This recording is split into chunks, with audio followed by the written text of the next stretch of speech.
Since its reveal at the 2013 VGX Awards, people have been fascinated by No Man's Sky. Positioned as the ultimate space game, a vast procedural universe filled with an advertised 18 quintillion unique planets for players to discover, expectations have been almost unrealistically high for indie developer Hello Games' follow-up to Joe Danger.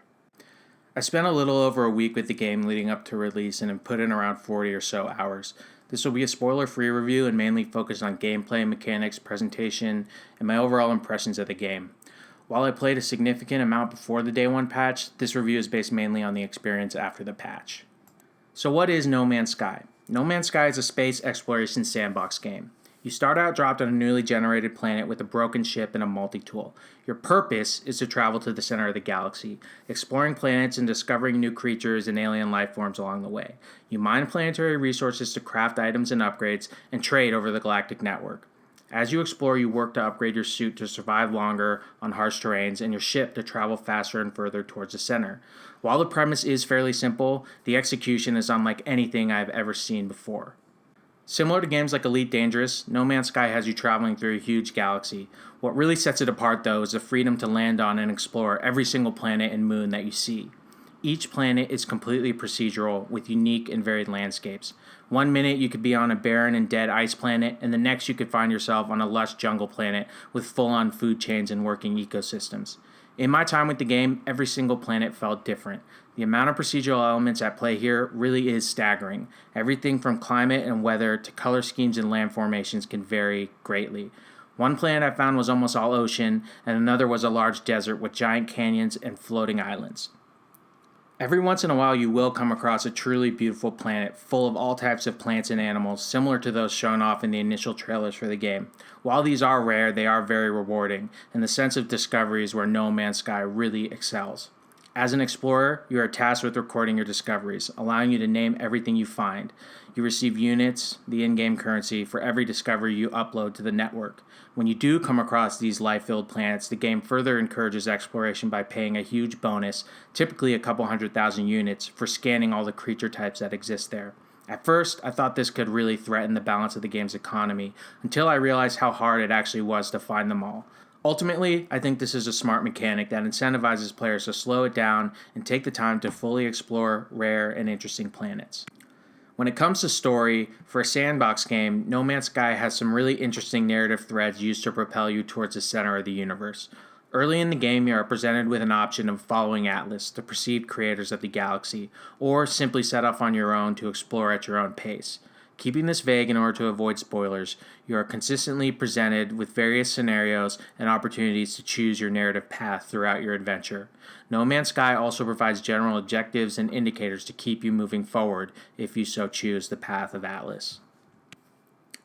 In terms of gameplay, the four pillars of No Man's Sky are explore, trade, fight, and survive. The main gameplay loop revolves around exploring, upgrading, and trading, with some light combat and survival elements sprinkled in.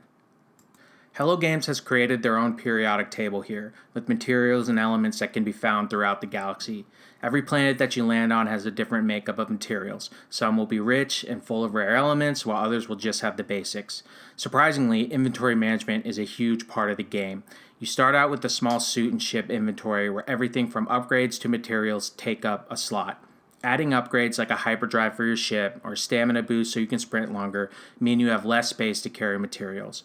Because many of your suits, systems, as well as your ship will constantly need certain materials to refuel and recharge, it is important to manage your inventory space wisely. Instead of a traditional leveling system, much of the game's progression is focused on increasing your inventory slots. Suit slots can be purchased at space stations or found on planets, while ship and multi-tool slots can only be increased by buying a new ship or multi-tool. As you progress, you will continue to upgrade your suit to survive in harsher environments. Eventually, expect over half of your inventory to be taken up by various systems built for protection against things like extreme cold, radioactivity, toxicity, etc. Every planet in the game has many points of interest for you to explore, things like trading stations, alien colonies, or crashed ships, for example. You can scan for them from space or come across beacons on the ground that highlight them on your HUD. Exploring these locations is the main way to obtain upgrade blueprints for your gear. There are multiple different types of locations to discover. Many have you interacting with one of the three different alien races in the game, the Gek, the Viking, and the Korvax. I really enjoyed the mechanics around the interactions with aliens in the game. They play out like a choose-your-own text adventure. You are presented with a little story or scenario and have to choose the best way to respond. If you choose correctly, you're usually rewarded. The scenarios presented are unique every time. They add a good amount of flavor to the experience and are a clever way to solve some of the narrative issues that are inherent to procedural games. While there is a decent amount of variety in the types of points of interest to explore, eventually they all end up feeling a little repetitive.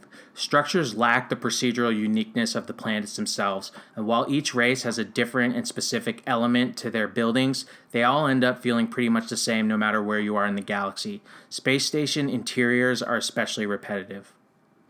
Flying is a highlight of No Man's Sky. The ship controls are simple and intuitive, allowing for good maneuverability. You can travel at various speeds, quickly cruising from planet to planet and flying at a good speed once you enter the atmosphere. You always feel like you're in full control, and space travel never really gets boring, which is really saying something given the size of the universe.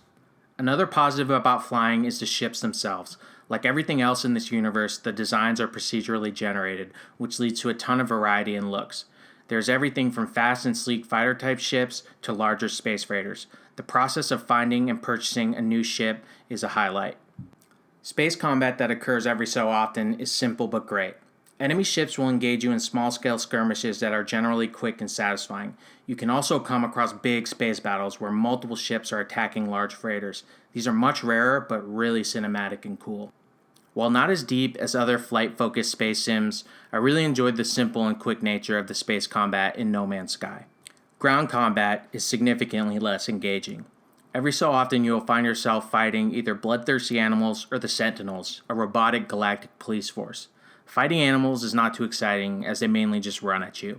Fighting the Sentinels can be fun as they have a few different types of enemies and attack patterns. Much of the time, you need to go out of your way to get the Sentinels to attack, but on certain planets, the Sentinels are hostile and will attack you out of nowhere. There is some variety to the gunplay based on the different upgrades you can have on your multi-tool, but even at its best, it's serviceable. Luckily, on-planet combat is not too common. When it comes to presentation, No Man's Sky has a simple and unique art style which relies on environmental variety and the beauty of space to impress the player. The presentation is strong for a procedural game and does a lot to convey a sense of scale. Hello Games does a great job of employing color to change the vibe of different planets and solar systems. The game runs at a fairly solid 30 frames per second on PS4 with only a few instances of slowdown, mostly when you're in your ship or on a planet with a lot of different weather effects and foliage. The dips are not super noticeable and don't really detract from the experience at all. As with any procedural game, No Man's Sky has some jank. There's a ton of pop-in, especially when flying and landing on a planet for the first time. This mainly has to do with the game generating the world as you fly, but is definitely noticeable and can be distracting. Sometimes things will just look weird, with plants and creatures defying the laws of physics. Overall, the Day 1 patch did a lot to smooth out most of the bugs, and for the most part the graphics are consistent with few visual glitches. The audio presentation is also really well done. Everything from the sound of ships to the animals is procedural and feels authentic. Each planet has its own ambient soundscape, reflecting things like the weather and the life found there. The music is also great. It's atmospheric and does a good job of matching the action on the screen. Overall, the presentation is solid. While it does have its share of issues, when you're looking over a large vista and you see a neighboring planet in the sky above, you can't deny that No Man's Sky can be gorgeous. In conclusion, No Man's Sky is an impressive game that exceeded my personal expectations. When it comes to pure, free-form exploration, it's head and shoulders above the competition. No Man's Sky excels at presenting scale and variety, creating a massive universe that feels tangible and consistently interesting. Even after 40 plus hours with the game, I still look forward to discovering what the next planet may hold. The game does a good job of allowing for a customized experience as well. Your ship, tool, and suit can all easily be adjusted to fit your playstyle. I was also pleasantly surprised with the adventure game style narrative implemented throughout. That's not to say that the game is perfect. Its survival and inventory management systems can feel clunky, and the amount of refueling and micromanaging that needs to be done at any given time can really mess with the pacing of exploration. As with almost any sandbox game, No Man's Sky's gameplay can feel repetitive at times. While the sense of discovery almost never gets old, the fundamental gameplay loop remains relatively unchanged throughout the adventure. The points of interest and interiors start to blur together as the game goes on. Based on the significant impact of the Day 1 patch, I do have faith that Hello Games will continue to update the game and make changes based on fan feedback. Promised big features like base building could be game-changing, providing players a stronger sense of ownership and connection to the world around them. The more unique activities they can provide, the better. No Man's Sky is not for everyone. Those looking for narrative-focused, highly directed, Mass Effect-style experiences may be disappointed. For anyone else looking for a sci-fi universe that actually gives you the freedom to fully explore in any direction, a game that actually lets you feel like a true space explorer, then I would highly recommend checking out No Man's Sky.